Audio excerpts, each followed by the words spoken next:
लेकिन weight loss की वजह से हमारी पूरे स्ट्रैटेजी का दी एंड हो गया। हम बहुत डर गए थे। या हमें पता था कि अगर ऐसा चलता रहा और वो जो एक कंसिस्टेंट इचिंग वाला जो जो जो जो फीलिंग था ना, वो बहुत ख़राब था। और डे 5 डे 6 तक तो वो बहुत बढ़ गया था। मतलब I needed some kind of medication कि कुछ करना पड़ेगा। तो हमें सबसे पहले लगा कि मे बी हम सिर्फ सब्जियों का सूप बनाकर पी रहे हैं, उसमें कोई ऑयल भी नहीं जा रहा, मे बी वो बैलेंस नहीं हो रहा है। तो क्या करें? सात्विक मूवमेंट में तो वो लोग कोकोनट मिल्क डालते थे, लेकिन सीमा उमाशंकर ने बताया था कि इनिशियली कोई कोकोनट मिल्क नहीं ले सकते, अगर लेना भी है तो थोड़ा थोड़ा करके।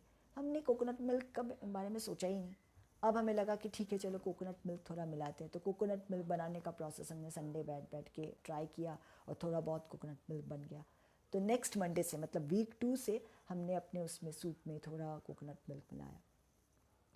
फिर हमें लगा कि ठीक है, सूप में हम लोग थोड़ा थोड़ा काबुली चना मिला देते हैं, क्योंकि कोई प्रोटीन नहीं है। हमें डर था कि अगर हम प्रोटीन खाएंगे तो फिर से दर्द बढ़ जाएगा। मतलब थोड़ा बहुत तो दर्द कम हो गया था, मे बी बढ़ जाएगा।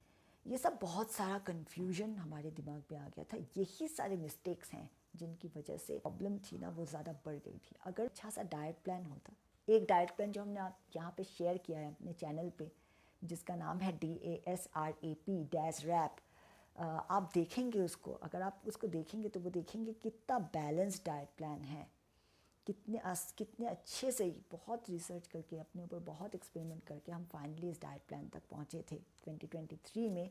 जहाँ हमें लगा था कि काश अपनी शुरुआत के दिनों में, ये अप्रैल में, अगर हमारे पास एक ऐसा डाइट प्लान होता, किसी ने भरोसा दिलाया होता कि ये फॉलो करो बस और कुछ मत करो, जो भी हो रहा है होने दो, ये बस फॉलो करो, ठीक हो जाओगे, तो हम इतना डैमेज नहीं होता। 32 kg में तो हम कभी नहीं पहुँचते। पर था नहीं, तो हमने कभी काबुली चना मिलाने की कोशिश की, कभी हम ब्राउन चना मिलाने की कोशिश कर रहे थे, और सब हड़बड़ी में ना सब गड़बड़ हो रहा था। वीक 2 से फिर हमने ABC जूस लेना स्टार्ट कर दिया, क्योंकि तो हमें लगा कि थोड़ा न्यूट्रिशियस जूस पीते हैं, सिर्फ डिटॉक्स जूस पी रहे हैं तो बहुत ज़्यादा वेट लॉस हो रहा है। और हमने एनेमा करना भी बंद कर दिया, क्योंकि बहुत इचिंग का इशू हो गया था हमें। और एनेमा का आउटपुट बिल्कुल साफ़ हो गया था। एक्चुअली डे 2 से ही एनेमा का आउटपुट साफ़ था, ऐसे कुछ और निकल ही नहीं रहा था। तो पहले दिन में जो निकलना था वो निकल चुका था। तो उसके बाद हमने एनेमा करना बंद कर दिया। हमें लगा कि ठीक है, देखेंगे टाइम टू टाइम, अगर मे बी हफ्ते में एक बार करेंगे या फिर 2 हफ्ते में एक बार एनेमा करेंगे, लेकिन उसके बाद करने की ज़रूरत नहीं पड़ी। सो तब हम क्या करते थे, सुबह उठते थे और सुबह पहली बार ऑल्टरनेटिंग डे हमने ABC जूस, मतलब एप्पल बीट कैरेट का जूस पीना शुरू कर दिया। ये जूस बनाने में तकलीफ़ होती थी, ये पूरा जूस का डिपार्टमेंट माँ का था, क्योंकि हम खुद कद्दूकस कर नहीं पाते थे, किसी चीज़ को ग्रिप ही नहीं कर पाती थी। हम बस खड़े होकर ऐसे देखते थे, वो उनको पूरा करना पड़ता था। बीट, गाजर, फिर एप्पल, सबको ब्लेंडर में डालना, छानना, तो ऑलमोस्ट आधा घंटा लगता था वो जूस बनाने में, लेकिन फिर भी वो बना कर देती थी, हम पीते थे। फिर उसके बाद सन बेदिंग, फिर उसके बाद अभ्यंगा करते थे, तिल के तेल से मालिश करते थे पूरे बॉडी में नहाने से पहले। फिर ब्रेकफास्ट। अब ब्रेकफास्ट में क्या खाएंगे, वो फल खाना, तो मतलब सुबह जूस पीते थे और जिस जिस दिन जूस नहीं पीते थे उस दिन नारियल का पानी पी रहे थे। ब्रेकफास्ट में मास्क मेलन या फिर पपाया, इन्हीं चीज़ों को एक एक एक पूरा बॉल, इतना बड़ा सा बॉल था, तो उसको भर के खाते थे। तो उस वक्त तो पेट भर जाता था, लेकिन इससे न्यूट्रिशन मिल रही थी, लेकिन इससे ना बॉडी बिल्डिंग का जो वेट था, वेट मैनेज नहीं हो रहा था। 32 से हम 31.9, 31.8 हम देख रहे थे कि ऐसा कंडीशन धीरे धीरे धीरे रिड्यूस हो रहा है। एंड आई न्यू कि कुछ गड़बड़ है, कुछ करना पड़ेगा यहाँ इस पॉइंट पे, कुछ ग्रेन हमें इसमें ऐड करना है। ये दूसरों के साथ कंडीशन हमारा मैच नहीं हो रहा। तो यहाँ सबसे बड़ी गलती हुई। हमें लगा कि रोटी हम नहीं खा सकते, चावल नहीं खा सकते, ठीक है, ब्राउन राइस लेकर आ गए हम लोगों ने। जब ब्राउन राइस बनाया तो वो बहुत हार्ड है राइस, उसको खाने में तकलीफ़ हुई। एक तो वो परवल और झींगे का ही सूप है, उसके साथ ये राइस, इसको मिला के खाने में, सूप तो हम बहुत जल्दी पी लेते थे, लेकिन राइस को तो चबा के ठीक से खाना पड़ेगा, और ये थोड़ा हार्ड राइस है। जब हम सूप पी रहे थे, मतलब वीक 1 वीक 2, सूप पीने के बाद दोपहर को हमें कभी पेन का इशू नहीं हुआ। मतलब पेन हमारा धीरे धीरे कम हो रहा था, ठीक है। लेकिन जिस दिन हमने ब्राउन राइस खाया ना लंच में, उस दिन शाम तक हमें वापस पेन हो गया। कोई मानेगा नहीं इस बात को, लेकिन हमारे साथ ये हुआ था। ब्राउन राइस, उसके बाद हमने ऐसा नहीं कि उसी दिन नहीं, अगले दिन भी हमने ट्राई किया, उसके अगले दिन भी ट्राई किया, लेकिन ब्राउन राइस से हमारे फिंगर्स की रिजिडिटी और पेन बढ़ने लगी थी। डे 3 के बाद हमने ब्राउन राइस बंद कर दिया, मतलब वीक 2 के डे 3 के बाद हमने ब्राउन राइस को बंद कर दिया। हमने सिर्फ 3 दिन यूज़ किया और हमें लगा कि, और घर पे भी कोई नहीं खा पा रहा था, बाबा भी खा रहे थे तो उनको भी परेशानी हो रही थी। तो बाय द वे एक चीज़, एक बहुत इम्पॉर्टेंट चीज़, हमारे फैमिली में बहुत सारे जनरेशन में हमने ऑलरेडी चेक किया हुआ था, किसी को भी रूमेटॉइड अर्थराइटिस नहीं है। अर्थराइटिस है, जो लोग काफ़ी एजेड हो गए हैं उनमें से किसी किसी को नी अर्थराइटिस है, बहुत सारे लोगों को अर्थराइटिस की समस्या है, लेकिन रूमेटॉइड अर्थराइटिस का नाम किसी ने नाम सुना था, ना ही किसी को उसके बारे में पता था। तो हमारी फैमिली में ये जेनेटिक नहीं थी, और जेनेटिक टेस्ट भी हमारे र्यूमेटोलॉजिस्ट ने करवाया था, तो जेनेटिक्स में भी वो नेगेटिव आया था, मतलब र्यूमेटिज़म का जो जीन है वो हमारे अंदर नहीं थी। ये यहाँ इसलिए बताना ज़रूरी था कि जैसे हमने कहा कि हमारे फादर को प्रॉब्लम हुई थी, तो उनको ना, उनको एक्चुअली कंस्टिपेट हो गया, उनको र्यूमेटॉइड अर्थराइटिस का कोई इशू नहीं है। हमारे पेरेंट्स को, थैंक गॉड, उनको किसी भी तरीके के अर्थराइटिस का इशू नहीं है। तो फादर को जो प्रॉब्लम हुआ था कि उनका उल्टा कंस्टिपेशन हो गया था ब्राउन राइस खा के। ये पूरा उल्टा था, मतलब सब लोग तो ये बताते हैं, सब लोग तो रेकमेंड करते हैं ब्राउन राइस खाना, मे भी हम लोग ठीक से उसको पका नहीं पा रहे थे, तो इतना ज़्यादा हमने ट्राई नहीं किया। ठीक है, ब्राउन राइस बंद कर देते हैं, फिर क्या करेंगे, सिर्फ काबुली चना खा रहे थे, लेकिन वेट लॉस को हम बंद नहीं कर पाए। वो धीरे धीरे 31.3 kg में पहुंच गया। तब हमें लगा कि और क्या कर सकते हैं, और क्या ऐसा खा सकते हैं जिसकी वजह से हम थोड़ा वेट गेन करें, क्या हम नट्स खाएं। अब वीक 3 देखिए, हिसाब के मुताबिक हमें ये जो वीक 1 वाला जो डाइट था उसी को 3 महीने चलाना था, और अगर हम ओवरवेट होते तो आराम से उसको चला लेते, ऐसा कोई प्रॉब्लम ही नहीं होता, थोड़ा थोड़ा थोड़ा थोड़ा करके वेट लॉस होता, हम फिट हो जाते। सभी के साथ शायद ऐसा ही हुआ, but my case was different, completely different. सिर्फ 4 kg वेट लॉस से हम डैमेजिंग कंडीशन पे पहुंच गए थे। जब 31.3 था, हमने देखा कि हमारे नेक के ये जो पोर्शंस है, यहाँ पे पेन होना शुरू हो गया, हम ठीक से सिर रख के सो नहीं पा रहे थे, मॉर्निंग में बहुत ज़्यादा नेक दर्द, ये सब तो पहले नहीं था। ये सब तो कभी र्यूमेटिज़म का जो टॉप लेवल मतलब वर्स कंडीशन भी था, उस कंडीशन में भी हमें रिस्ट में प्रॉब्लम होती थी, हमें फिंगर्स में प्रॉब्लम थी, हमारे पैरों की उंगलियों में प्रॉब्लम थी, सूजन था, लेकिन नीज़ या फिर हिप या फिर ये जो नेक जॉइंट, शोल्डर पे भी हमें प्रॉब्लम होती थी, लेकिन नेक जॉइंट, इनमें तो कभी दर्द नहीं था। अब ये सब दर्द होना शुरू हो गया, तो दर्द बढ़ने लगा। हमें लगा कि न्यूट्रिशन नहीं है कुछ, और एसेंशियल फैट जो है हमारे शरीर से वो धीरे धीरे कम होता जा रहा था। हिप का मसल, ठीक है, ब्रेस्ट का मसल, हाफ मसल, ये सब धीरे धीरे कम होने लग गया था। हमें लगा कि हमें थोड़ा सा गुड फैट डालना पड़ेगा, चलो बादाम खाना शुरू करते हैं। अब अगर बादाम खाएंगे तो हमें एक्सरसाइज करना पड़ेगा, तो हम फिर से रिसर्च पॉइंट मोड में आ गए कि क्या एक्सरसाइज करें।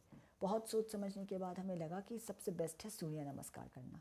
सुबह उठते हैं, सूर्य नमस्कार करते हैं। और यहाँ पे एक और पॉइंट, एक और मिसकंसेप्शन पे हम चले गए। सूर्य नमस्कार बस उसको अगर एक एक्सरसाइज की तरह लेते, और मे बी ब्रेकफास्ट करने के बाद 1 घंटे 1.5 घंटे के बाद अगर हम करते तो शायद इतना डैमेज नहीं होता। हमें क्या किया, हमें मॉर्निंग में एम्प्टी स्टमक करना था सूर्य नमस्कार। सूर्य नमस्कार एक इंटेंस योगा एक पोस्चर है, काफ़ी एडवांस लेवल का है, क्योंकि ऑलरेडी हम योगा कर चुके थे, तो हमारे लिए वो पोस्चर्स करना डिफ़िकल्ट नहीं था। और क्योंकि हम ऑलरेडी 3 हफ्ते तक ये सारी जो स्ट्रेटजी है, जो डाइटरी लाइफस्टाइल की वजह से हमारा पेन लेवल भी काफ़ी कम हो गया था। जो हम बोल रहे थे कि नेक का पेन और ये सब था, लेकिन हमें लगा था कि अगर हम एक्सरसाइज करेंगे तो ये सारा पेन कम हो जाएगा, उसके बाद हम नट्स खाएंगे तो सब कुछ ठीक हो जाएगा। तो हमने सूर्य नमस्कार का स्टेप करना शुरू किया धीरे धीरे। पहले दिन हमने थोड़ा सा ट्राई किया, थोड़ा वार्म अप एक्सरसाइज किया, फिर 1-2 सेट सूर्य नमस्कार हमने किया, फिर थोड़ा सा हम उसके साथ बादाम, अखरोट, एक दिन अखरोट, एक दिन आमंड्स, एक दिन काजू, ऐसे करके हम इन्फ्यूज़ कर रहे थे। ये सब सही था, लेकिन जैसा होता है ना कि विनाशकाले विपरीत बुद्धि, कुछ ऐसा हुआ हमारे साथ। हमने इस चीज़ के बारे में और सूर्य नमस्कार के बारे में और ज़्यादा पढ़ते पढ़ते हम किसी स्क्रिप्चर में चले गए, जहाँ हमने पढ़ा कि सूर्यदेव का अगर कोई सूर्यदेव की प्रार्थना करते हैं, उनसे अगर कोई प्रे करता है और जो जिन लोगों को कठिन बीमारी होती है, अगर वो सूर्यदेव को मतलब सन गॉड का अगर वो वर्शिप करते हैं लोग इंटेंस तरीके से, सूर्यदेव को अगर इम्प्रेस करें तो हो सकता है कि इन बीमारी से मुक्ति पा जाते हैं लोग। ऐसा कहीं पढ़ा हमने शास्त्रों में, और इस लिंक से हमें पता चला श्री कृष्ण जी के उनके बेटे के बारे में, सांब, कि वो उनको एक बहुत बड़ी स्किन डिजीज़ हो गई थी, और उनको तब बताया गया था कि सूर्यदेव का स्तवराज एक स्तोत्र है, उसको पाठ करना है, सूर्यदेव को इम्प्रेस करना है, और फिर वो उस बीमारी से फिर उनको मुक्ति मिल जाएगी। ऐसी चीज़ें जब हम पढ़ने लगे, और उसके साथ सूर्य नमस्कार का कई कनेक्शन पता चल गया कि हाँ, सूर्य नमस्कार से सूर्यदेव को इम्प्रेस किया जा सकता है।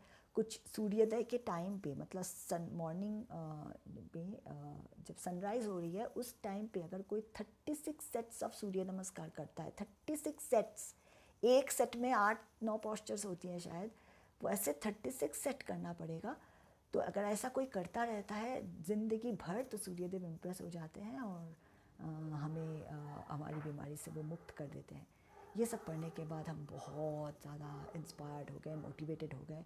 हमें लगा कि हाँ, हमें भी उठना है सनराइज़ के टाइम पे, 4-4:30 बजे हम उठ जाएंगे, नहा लेंगे, और फिर थोड़ा सा वार्म अप करने के बाद हम सूर्य नमस्कार करना शुरू करेंगे। थोड़ा करके ट्राई करेंगे, और 36 सेट तक हम पहुँच गए थे। आप यकीन नहीं करोगे, I actually did that. There was a time 2022 का पूरा मई महीना और जून तक हम मॉर्निंग में 4:30 बजे उठते थे, नहाते थे, 5:30 से लेके 6 तक वार्म अप एक्सरसाइज करते थे, बेवकूफ़ नहीं थे, वार्म अप करते थे, योगा वार्म अप पोस्चर्स। उसके बाद धीरे धीरे हमने अपने आप को 36 सेट्स ऑफ सूर्य नमस्कार करने की स्थिति पे ले गए थे।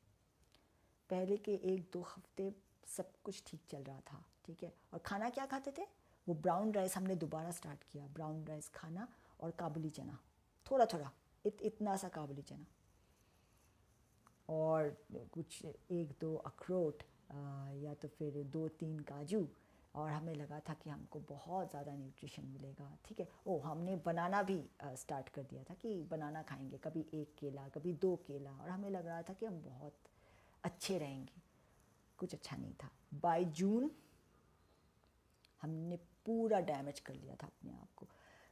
सही चीज़ अगर आप गलत समय पे करेंगे, गलत तरीके से करेंगे, गलत तरीका मतलब हमारे पोस्चर में कोई गलती नहीं थी, हमें सूर्य नमस्कार का पोस्चर करना आता था, सब कुछ सही था। गलती क्या थी कि हम अपने आप को सही तरीके का न्यूट्रिशन प्रोवाइड नहीं कर रहे थे। सूर्य नमस्कार एक एक्सट्रीम इंटेंस किस्म का एक्सरसाइज है, जिसके लिए बहुत प्रोटीनिशियस, बहुत न्यूट्रिशियस फूड खाना पड़ता है, तभी जाके वो शरीर को बनाता है, बिल्ड करता है। हम भी तो वही चाह रहे थे कि 31 kg से हम आगे बढ़े, 32, 33, 4 kg तक पहुँचे, लेकिन उसका उल्टा हुआ। सूर्य नमस्कार करते करते हमारी पूरी बॉडी रिजिड हो गई, हम बेंड नहीं हो पाते थे। हम ये धीरे धीरे हो रहा था, हम ज़बरदस्ती कर रहे थे अपने साथ, लेकिन एक पॉइंट के बाद बॉडी ने पूरा रिजेक्ट कर दिया कि तुम बेंड ही नहीं सकते। हम खड़े थे सूर्य नमस्कार करने के लिए, हम कैसे थर्ड पोस्चर पे अपने योगा मैट पे जाके लेटेंगे, हमें वो नहीं पता था। माय नीज वेर रिजिड, वो मोबिलिटी हमारी कॉम्प्रोमाइज्ड हो चुकी थी। उस दिन I remember that day, I still remember that day. हम जैसे तैसे करके बालकनी से रूम में आए, हमसे चला नहीं जा रहा था। हमें उसके पहले ही 3-4 दिन से हमें पता था कि तो हम डैमेज कर रहे थे, लेकिन एक होता है ना, एक ज़िद, एक दिमागी कीड़ा जो चलता रहता है, आपको गलत दिशा में लेके जाती है। आप सही चीज़ भी करते हो लेकिन सब गलत होता है। तो उस टाइम पे मॉर्फीज़ लॉ, एस्पिरेशंस अगर आप लोगों ने देखा है वेब सीरीज़, वहाँ पे भी बताया गया है, और 12th फेल अभी जो मूवी आई है उसमें भी बताया गया है, मॉर्फीज़ लॉ, सब सही चीज़ें गलत दिशा में जा रही थी, और हमारे साथ भी वही हुआ। हम उस दिन डर के मारे, मतलब बहुत डरे हुए थे। हमने आई थिंक 1-2 हफ्ते, 3 हफ्ते से हमने वेट चेक नहीं किया था। उस दिन हम जाके अपना वेट हमने चेक किया, गेस 28.9 था actually, to be exact. I was मतलब शेल शॉक्ड नहीं बोलेंगे, हम शॉक्ड में नहीं थे, हमें पहले से इस बात का इल्म था कि ऐसा ही कुछ हुआ है हमारे साथ, हमने किया है, अपने आप को डैमेज कर दिया है। और उस वक्त हम पता नहीं हम अब हाथ उठाकर अपने आप को अगर एक चाटा भी मारने की कोशिश करते तो हमसे नहीं होता। हमने वो देखा और हम बेड पे उसी पॉइंट पे सो गए। I was completely drained, I was completely broken. I knew कि हमने बहुत बड़ी गलती कर दी थी। हम एक बार फिर से रिपीट करते हैं कि गलती क्या थी। गलती थी मेल नरिश्ड कंडीशन पे, कंप्लीट सीवियर अंडरवेट कंडीशन पे सूर्य नमस्कार करना। सूर्य नमस्कार एज एन एक्सरसाइज कुछ गलत नहीं था, ठीक है। सूर्य नमस्कार का पोस्चर में कुछ गलती नहीं थी। गलती थी न्यूट्रिशन प्रोवाइड ना करना, मेल नरिशमेंट कंडीशन पे पहुंचना। अगर एक बीमार इंसान को आप मैराथन दौड़ने के लिए बोलोगे तो वो डैमेज हो जाएगा, राइट, ठीक है। अगर एक बीमार बच्चे को अगर आप बोलोगे जाओ जाके फुटबॉल खेलो तो वो बच्चा बीमार हो जाएगा और ज़्यादा बीमार हो जाएगा, जबकि फुटबॉल तो एक अच्छा एक्सरसाइज है। लेकिन कोई बीमार कंडीशन में कैसे कर सकता है? उस वक्त भी हम मेल नरिश थे, हम बीमार थे, हमारे बॉडी को न्यूट्रिशन की ज़रूरत थी। अगर हम सूर्य नमस्कार नहीं करते, अगर हम हल्का पुल्का थोड़ा बहुत वार्म अप एक्सरसाइज करते, योगा पोस्चर, थोड़ा बहुत वार्म अप, रिस्ट का मूवमेंट, जॉइंट का थोड़ा बहुत मूवमेंट, जिसको बोलते हैं कि जॉइंट री इन्फोर्समेंट एक्सरसाइज, ठीक है। अगर वैसा कुछ करते, आइसोमेट्रिक एक्सरसाइजेस, इन सब के बारे में हमें बहुत बाद में पता चला, वो सब इन्फॉर्मेशन थी ही नहीं हमारे पास उस वक्त। उस तरीके का एक्सरसाइज करते, अगर कुछ नहीं करते तो हम सिर्फ वॉक करने चले जाते। उस टाइम पे तो कोविड का रिलैक्सेशन का 2022 का मई था, तो हम वॉक करने चले जाते, तब भी चल जाता। तब भी अगर हम नट्स खा लेते तो उसका इम्प्रूवमेंट होता। लेकिन सूर्य नमस्कार अपने आप में एक कैलोरी बर्निंग प्रोसेस है, और कैलोरी है ही नहीं तो डैमेज होना इनएविटेबल था, और हमारी बेवकूफ़ी की वजह से वो डैमेज हुई। इसमें किसी प्लीज़ बार बार समझाते हैं कि इसमें स्ट्रैटेजी में वो हमारी गलती थी। हमने अपनी स्ट्रैटेजी को, लॉजिक हमने अप्लाई नहीं किया, हमने सही चीज़ को गलत तरीके से अपने ऊपर इम्प्लीमेंट किया। और उस दिन, जिस दिन हम फाइनली हम समझ गए कि हमने तो सब गड़बड़ कर दिया। हमने पहले के 3-4-5 घंटे लगे अपने आप को समझाना, बहुत रोए हम, बहुत रोए थे। और कि कितनी बड़ी बेवकूफ़ी की हमने, कैसे अपने लॉजिक को हमने छोड़ दिया और सूर्यदेव को इम्प्रेस करने चले गए। सूर्यदेव को इम्प्रेस करने वाली बात सही थी, ठीक है। अब मतलब आप किसी की प्रार्थना करते हैं तो उसमें कोई गलत नहीं था। गलती थी 36 सेट सूर्य नमस्कार करना। 6 सेट भी अगर कर लेते ना तो उसमें भी हमारा वेट लॉस हो जाता। 36 सेट्स कोई कैसे कर सकता है उस कंडीशन में? हमने क्या पागलपन वाली हरकत की।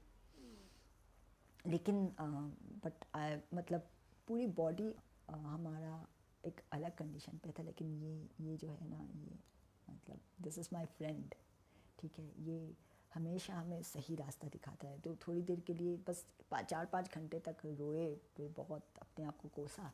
उसके बाद हम धीरे धीरे रिकवर करें, और इस चीज़ ने हमें फिर से सपोर्ट दिया कि ये जो डैमेज है ये हमने खुद किया है, इससे बाहर भी हम खुद निकलेंगे। इस कंडीशन की वजह से हम मरना अलाउ नहीं कर सकते अपने आप को।